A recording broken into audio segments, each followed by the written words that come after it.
राजस्थान की राणा हवेली में आज बहुत धूमधाम मची हुई थी। सारी हवेली बहुत ही खूबसूरती से सजी हुई थी।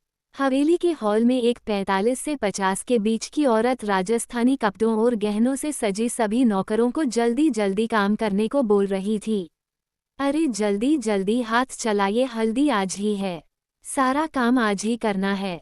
तभी बाहर से एक लहजा चोली पहने लड़की दौड़ते हुए, मैं आ गई मासी माँ, मैं आ गई।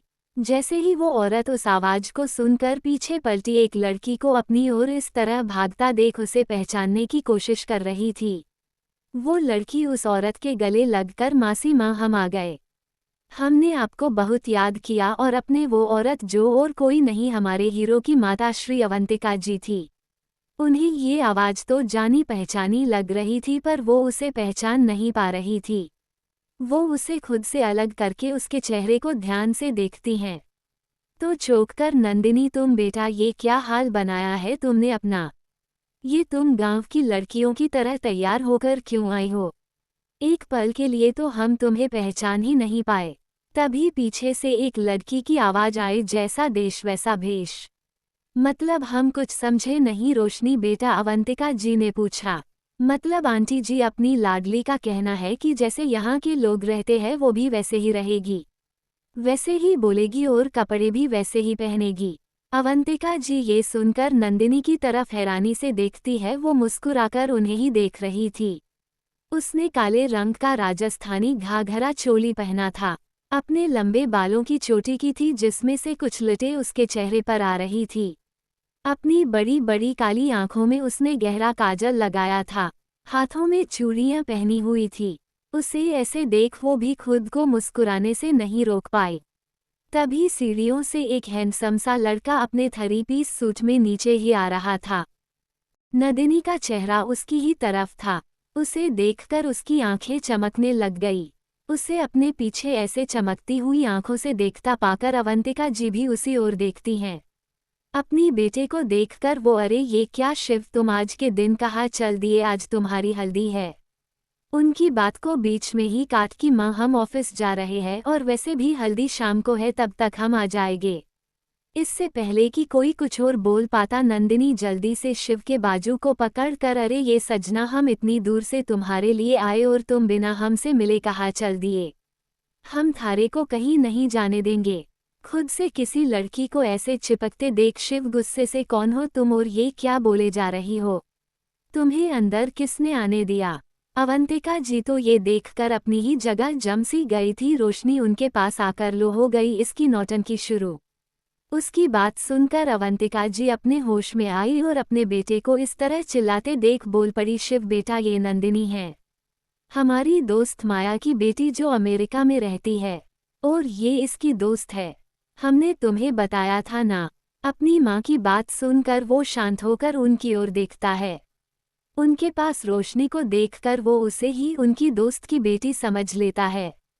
उसके कपड़ों को देखकर लग रहा था कि वो विदेश से आई है, जबकि नंदिनी को देखकर ये कहीं से भी नहीं लग रहा था कि वो भी फॉरेन से आई होगी। शिव की ये गलतफहमी आगे चल के उसकी जिंदगी में बड़ा भूचाल लाने वाली है, जिससे वो अभी अनजान है। शिव एक नज़र अपनी बाजू को पकड़े खड़ी लड़की को देखता है, जिसका इरादा उसको छोड़ने का तो बिल्कुल नहीं लग रहा था। वो झुंझलाकर अपना बाजू उससे जुड़ाकर बाहर की ओर चल पड़ता है। हमारी नंदिनी भी कहाँ कम थी, वो भी उसे ऐसे जाते देखकर पीछे से चिल्लाए, अरे ओ सजनवा जल्दी आना, हम थारा इंतजार करेंगे। अवंतिका जी उसका कान पकड़कर, क्यों मेरे बेटे को परेशान कर रही है?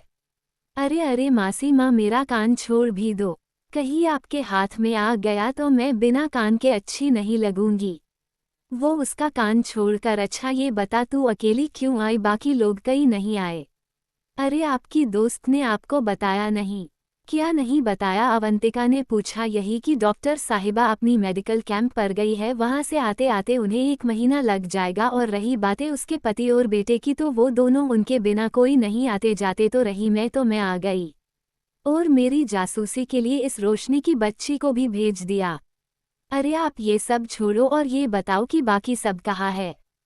छोटी माँ, पापा और सुहानी और आयान कहाँ पर है? अवंतिका जी रुक जा मेरी, मैं सांस ले ले, पहले वो अभी आए नहीं है। क्यों? नंदिनी बीच में ही बोल पड़ी। अवंतिका जी उसे बीच में बोलता देखकर उसे घूर के देखने लगी। उन्हें खुद को ऐसे देखता पाकर वो अपने मुंह पर उंगली रख देती है। उसे ऐसे देख रोशनी को हंसी आ जाती है तो अवंतिका जी अपना सिर न में हिलाकर बोली, समायरा और आयान का आज लास्ट एग्जाम है, जिसे खत्म करके वो शाम को आएंगे। अच्छा तो बड़े पापा कहाँ है? मैं उनसे तो मिली ही नहीं। तेरे बड़े पापा पीछे वाले बगीचे में होगे, जाकर मिल ले।